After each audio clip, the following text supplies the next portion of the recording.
Hello, and thank you for listening in to learn more about the Florida Fish and Wildlife Conservation Commission's proposed rule changes for spotted sea trout. This presentation provides background about the new management approach for sea trout and provides an overview of our evaluation of the sea trout fishery within the proposed Southeast region. So why are we here to talk about spotted sea trout? FWC is proposing to implement a more holistic regional management approach for spotted sea trout, similar to the approach used for redfish and snook. This new management strategy will divide the state into 9 management regions, and the sea trout fishery in each region will be assessed using 6 management metrics. This will allow for greater flexibility for addressing smaller scale issues, concerns, and preferences. Using the new approach, staff will recommend regulations based on their evaluation of the sea trout fishery within each of the proposed management regions. Summaries of the evaluation will be captured in each region's annual review, which will be posted online once complete. We would like to hear your thoughts on these proposed regulation changes and this new holistic regional management approach. This presentation will begin with a brief overview of sea trout in Florida, including their biology and information on the recreational and commercial fisheries. It will then cover sea trout management, including how regions have evolved over time, and cover the current statewide and regional harvest regulations. Finally, the presentation will introduce the proposed holistic management approach, summarize metric evaluations and stakeholder feedback, as well as outline the proposed rule changes. Spotted sea trout occur along the U.S. Gulf and Atlantic coasts from Texas to Cape Cod, spending their entire life cycle in inshore and nearshore waters. In Florida, most spotted sea trout become sexually mature by the end of their first year at about 12 inches in length. Female sea trout grow faster and make up a large portion of the fish that are above the slot limit. Sea trout spawn multiple times each year, typically from spring through fall, and most individuals remain in the estuary where they are born. Sea trout are particularly vulnerable to environmental changes, such as habitat loss, rapid salinity changes, and harmful algal blooms. Sea trout is one of Florida's most popular inshore recreational fisheries, targeted in nearly every major estuary. Since the late 1980s, releases, which is the black dashed line in the top graph, have exceeded landings, which is the solid pink line. This shows that the fishery is primarily catch and release. Commercial harvest occurs statewide, but is mostly concentrated in the northern regions along both coastlines of Florida. Landings, shown in the bottom graph in orange, dropped sharply after the 1995 Net Limitation Amendment went into effect and have remained low since. Today, commercial landings account for less than 1% of the total statewide harvest. Over the years, both FWC and one of our predecessor agencies, the Marine Fisheries Commission, have worked closely with stakeholders to understand the regional differences in this fishery and adapt our management approach appropriately. Previous management changes stemmed from stock assessment results and concerns brought forward by stakeholders. The FWC has continuously engaged with stakeholders to gain a deeper understanding of the fishery in each area of the state and identify regulation changes to meet management objectives. This has led to adjustments of management regions and regional regulations to meet the management goals, while simultaneously addressing differences in the fishery. Together, we found solutions that work to meet our management target while maintaining access to the resource. Let's look at how those management regions have evolved over time. Spotted sea trout has been regionally managed since 1996. Since then, these management regions have evolved over time to address differences in the fishery around the state. In the map on the far left, you can see the 3 original management regions adopted in 1996, Northeast, South, and Northwest. These regions were in place until 2012, when 4 management regions were implemented, and the South region was split into 2, the Southwest and Southeast. This can be seen in the middle map. In 2020, FWC implemented the regional boundaries that are currently in place, shown in the map on the far right. As I mentioned earlier, the rule changes and regions associated with this evolution were a collaborative effort between the FWC staff and stakeholders. This slide provides an overview of current spotted sea trout regulations in Florida. Most of the current recreational and commercial regulations shown in this table apply statewide in both state and adjacent federal waters. Some, however, vary by region, which will be covered on the next slide. The regulations currently in place took effect in 2020 and are designed to maintain access to the resource while meeting the management goal of 35% spawning potential ratio, or SPR. Some of these regulations are in place to increase post-release survival, such as prohibiting the use of multiple hooks when using natural bait and closed seasons during colder months. This is when sea trout are more vulnerable to post-release mortality. The spotted sea trout fishery has been regionally managed since 1996, and the 5 current management regions shown on this map were established in 2020. Each region is managed differently, with distinct recreational bag limits and seasonal closures for both the recreational and commercial fisheries. Over the past year, FWC staff have been engaging with stakeholders to gather feedback on the sea trout fishery and propose management changes following the completion of a new sea trout stock assessment. This included an angler satisfaction survey to gain a better understanding of angler perceptions and experiences with the spotted sea trout fishery. The survey went to all for-hire guides and a subset of recreational anglers. Staff continued stakeholder engagement at the inaugural Spotted Sea Trout Symposium, which was a one-day, in-person event that brought together over 100 stakeholders, researchers, and fisheries managers to share insights and discuss the future of the sea trout fishery. In September, FWC held 19 workshops to introduce the new management approach and gather feedback on potential regulation changes. Additional public comment was collected through the FWC Saltwater Comments webpage, emails, and phone calls. At their November 2025 meeting, FWC commissioners approved the proposed rules to implement the new management approach. This fall, FWC is holding 12 public workshops to gather feedback on the proposed rules before a final rule hearing at the February 2026 FWC Commission meeting. We heard from a lot of people at this point, and here's what we've learned so far. Among the 3,500 stakeholders we have engaged, most expressed satisfaction with the fishery and current regulations in their region, though some requested regional adjustments to address local concerns. This new management approach for sea trout is the next step in FWC's transition to holistic regional management for Florida's popular inshore fisheries. This follows the successful adoption of similar frameworks for redfish in 2022 and snook in 2024, which have received positive feedback from stakeholders. This approach brings a holistic view to management decisions by using multiple metrics, including human and environmental factors, to evaluate the fishery on a smaller regional scale. This new approach would establish 9 management regions and evaluate the sea trout fishery in each region using 6 management metrics. This approach allows us to better understand differences in stakeholders' experiences, perceptions, and preferences, and would give us more flexibility in addressing regional differences in this fishery. The proposed 9 management regions are shown in the map on the slide. These region boundaries were carefully designed based on a variety of factors, including sea trout biology, differences in habitat characteristics, identifiable geographic boundaries, FWC stock assessment boundaries, and stakeholder as well as FWC law enforcement feedback. Overall, these boundaries are intended to identify fairly discrete units of sea trout, encompass similar habitat types and ecology, and minimize the likelihood of anglers fishing in 2 regions on a single trip. These regions would align with those already in place for snook and redfish, creating consistency among species as requested by the commissioners. This makes it easier for anglers to comply with regulations. Within each of the recommended regions, up to 6 metrics are used to evaluate the local sea trout fishery. Staff will continue to monitor SPR trends over time and maintain the current 35% SPR goal. Habitat is critical for sea trout growth, survival, and recruitment. Staff will monitor both short and long-term trends in acreage for seagrass, salt marsh, and mangroves. The harmful algal bloom, or HAB metric, focuses on Karenia brevis, also known as red tide, which can cause fish kills and impact sea trout populations.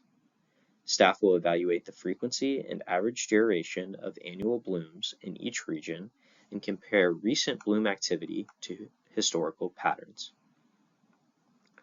Relative abundance is developed by FWC's Fishery Independent Monitoring Program, which conducts sampling in several estuaries in Florida. These data are used to track yearly changes in abundance and monitor trends over time for young of year or sea trout that are less than or equal to 4 inches and adult sea trout, which are sea trout that are greater than 8 inches.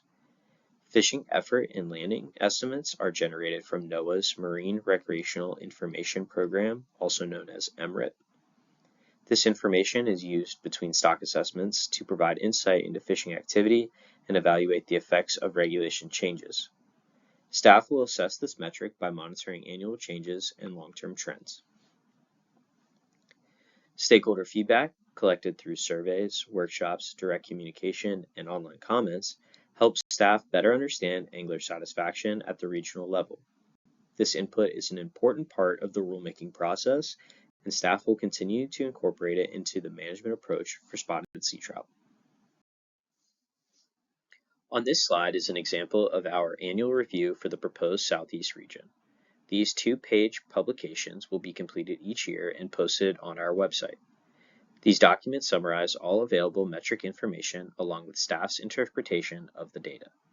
Our goal is to promote open conversations around fishery trends and management decisions, empowering stakeholders to engage in the process.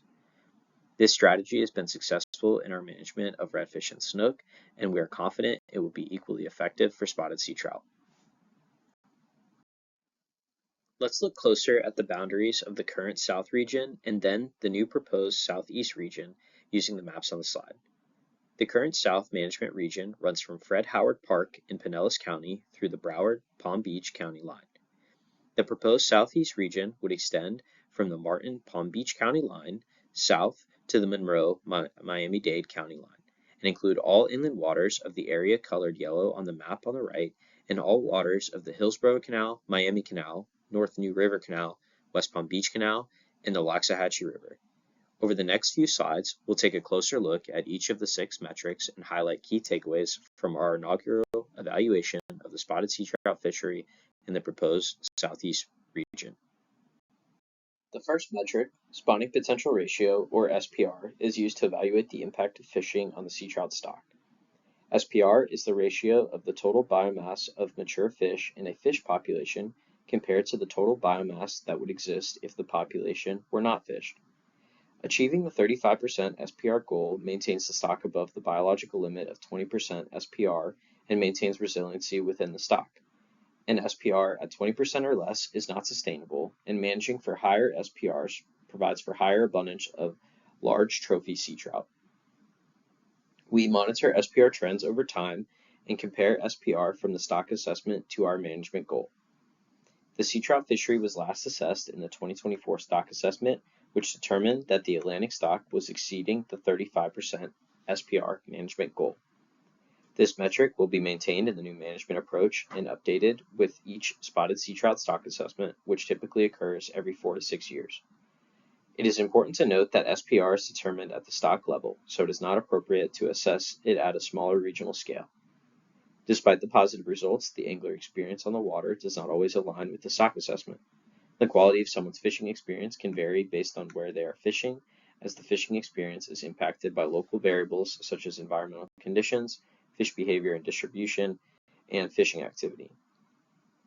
Because of these reasons, it is important to bring in other information to provide a more holistic view of the fishery. In the next several slides, we will discuss our assessment of the other 5 metrics being used to evaluate the spotted sea trout fishery in this region.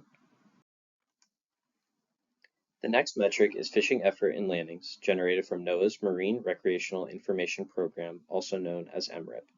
This program uses information gathered from angler intercepts and mailed surveys to estimate recreational landings, releases, and effort. While these data feed directly into stock assessments, tracking them annually provides insight into fishing activity in between assessments and helps evaluate the impacts of regulation changes. We evaluate this metric by monitoring yearly changes and long-term trends. The graph displays lines indicating the total estimated catch, with landings in orange and releases in blue. The gray bars represent the number of estimated annual trips targeting spotted sea trout in the southeast region. We see here that recreational fishing effort for spotted sea trout in this region is relatively low, and it is concentrated in the southern part of this region. Habitat is another important metric that is being used in the evaluation of the spotted sea trout fishery. Healthy habitats, specifically seagrass, salt marsh, and mangroves, are essential for growth, survival, and recruitment, and changes in these habitats can have implications for population resiliency. We monitor both short and long-term trends in acreage of these critical habitat types over time. The latest seagrass trends in the proposed southeast region show that seagrass acreage has increased over time in Lake Worth Lagoon and is above acreage estimates from 1992. Mangrove swamp has declined slightly in the northern portion of the proposed southeast region, yet remains above the long-term acreage estimates. The next metric is harmful algal blooms, or HAB, which specifically looks at Karenia brevis, also known as red tide. Red tide releases neurotoxins that can kill marine life, including spotted sea trout. Red tide is evaluated based on the frequency and average duration of annual blooms observed in this region.